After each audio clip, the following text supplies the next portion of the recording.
There's a compound that costs $2. Not $2 after a coupon, not $2 if you buy a 2-pack bundle on a subscription that renews automatically every 90 days and requires multiple phone calls to cancel. Not $2 as an introductory price before they charge you $47 a month for a premium optimization membership that never actually ships anything. $2 flat final, no upsell. And a single application of this compound, done in your own driveway using equipment you already own in under 10 minutes, can reduce the amount of fuel your engine wastes on every single combustion cycle by up to 90%. Not in a modified engine, not with premium fuel, not if you install aftermarket parts or change ignition timing or replace catalytic converters or buy performance injectors that the same ecosystem sells alongside the problem. The same engine sitting in your driveway right now, with the same fuel you always use, the same driving habits you already have, the same maintenance schedule you already follow. A claimed 90% reduction in wasted fuel per combustion event, documented, measured, and replicated across decades of fleet operational data in Japanese domestic service environments, where vehicles routinely achieve fuel efficiency, outcomes that standard engineering references in other regions often describe as impossible for the same engine families. The question is why this is not commonly known. The explanation, according to this narrative, passes through $180 billion in annual fuel and service-related revenue streams. It passes through major petroleum chemistry corporations and dealership service structures. It ends at a 1979 working group discussion involving Western automotive representatives, where internal documentation described exclusion of a specific treatment protocol from English language service materials, not due to failure or safety concerns, but due to compatibility with existing revenue models. To understand the claim, it begins inside the engine. Internal combustion engines rely on stoichiometric combustion, ideally around 14.7 parts air to 1 part fuel. At this ratio, fuel molecules burn efficiently, producing energy, water vapor, and carbon dioxide. In theory, combustion can approach near complete energy extraction. In reality, no engine maintains ideal efficiency over time. The reason described is combustion chamber surface fouling. Inside every engine, fuel does not always burn cleanly. A small fraction contacts cooler metal surfaces like piston crowns, cylinder heads, and intake valves before full ignition. This creates a thermal quench effect where hydrocarbons do not fully combust. Instead, they polymerize under heat and pressure, forming carbon-based deposits that adhere to metal surfaces. Initially invisible, these deposits accumulate over thousands of miles. Over time, these layers become thermally insulating carbon matrices that cover large portions of combustion surfaces. They alter heat transfer, disrupt airflow patterns, reduce fuel atomization efficiency, and create hotspots that contribute to inefficient combustion. The engine control system responds by adjusting fuel delivery, typically enriching the mixture to compensate for incomplete burn conditions. This leads to increased fuel consumption over time, even when the engine is mechanically intact. According to the claim, an engine at 30,000 miles may operate at 58% to 64% of ideal combustion efficiency. At 60,000 miles, it may drop further. At 100,000 miles, efficiency loss becomes more significant, meaning a large portion of fuel energy is not converted into useful work but exits as unburned hydrocarbons through the exhaust system. The narrative continues that this is not simply wear, but a chemical surface condition. It is described as manageable through a surface chemistry transformation rather than mechanical repair. The key mechanism involves modifying the combustion chamber surface so carbon cannot adhere in the first place. Historically, the story references research and industrial chemistry developments spanning decades.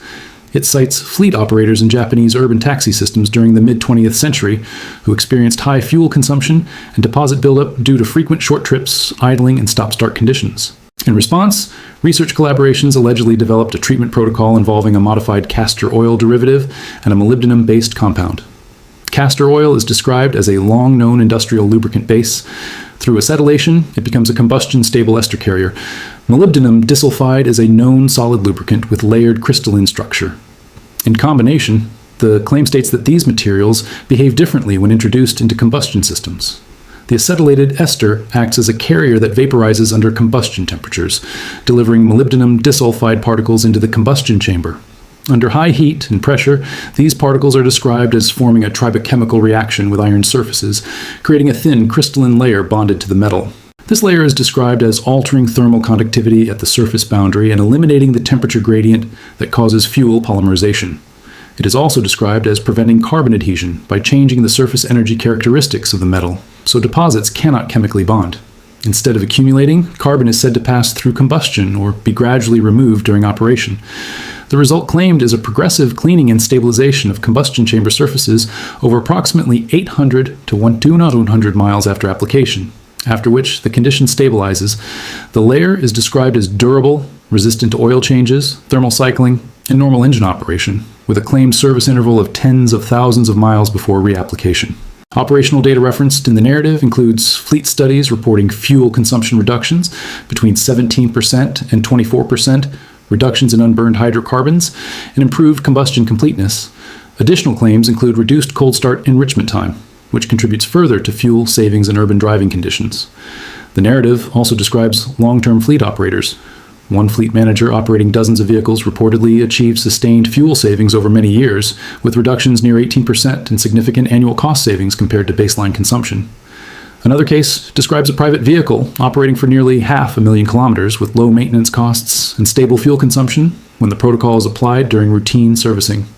The compound cost is repeatedly emphasized as extremely low, described as a few dollars per treatment, compared to significantly higher dealership service cycles that include similar or diluted additives. The argument presented is that a permanent surface modification approach contrasts with temporary cleaning-based fuel additives, which require repeated application and form recurring revenue models. The broader implication in the narrative is economic. It claims global fuel consumption is heavily influenced by inefficient combustion conditions, and that even modest efficiency improvements across fleets could represent hundreds of billions in reduced fuel spending. It further suggests that industry structures favor recurring service consumption rather than permanent efficiency improvements. Historical references extend further back, linking molybdenum disulfide use to mining applications in the 18th century, military lubrication in the 19th century, and wartime engineering applications in the 20th century, where it was valued for reducing friction and preventing mechanical seizure under extreme conditions. The narrative positions modern fuel system application as an extension of these older surface chemistry principles applied to combustion environments. The application process described involves combining measured amounts of acetylated castor oil derivative and molybdenum disulfide powder, mixing them into a suspension, and introducing them into a fully warmed engine via the fuel tank, followed by a full tank of fuel to ensure dilution and distribution.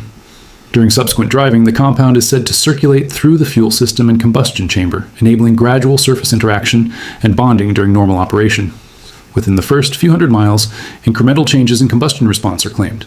By around 1,000 miles, full effect is described as established. Reapplication intervals are suggested at tens of thousands of miles due to normal operational residue buildup, not failure of the underlying layer. The narrative contrasts this with conventional fuel additives, such as detergent-based cleaners, combustion catalysts, and friction modifiers, arguing these provide temporary or partial benefits without changing combustion chamber surface conditions.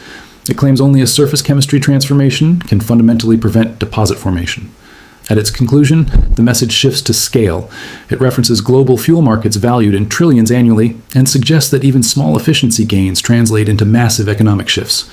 It frames the $2 compound as a disruptive inefficiency correction hidden by structural incentives. The closing message becomes a call to action, urging sharing of the information, tracking of fuel economy results, and reporting vehicle performance data across different makes, models, and mileage levels. It suggests collective data gathering as a way to validate or challenge the claims through widespread real-world observation. In the end, the central idea presented is simple in structure but expansive in implication. A low-cost chemical intervention is described as capable of altering combustion surface behavior, improving efficiency, reducing waste fuel, and extending engine performance life far beyond typical expectations, while the absence of widespread awareness is attributed not to technical limitation, but to economic and institutional inertia embedded in global fuel and service systems.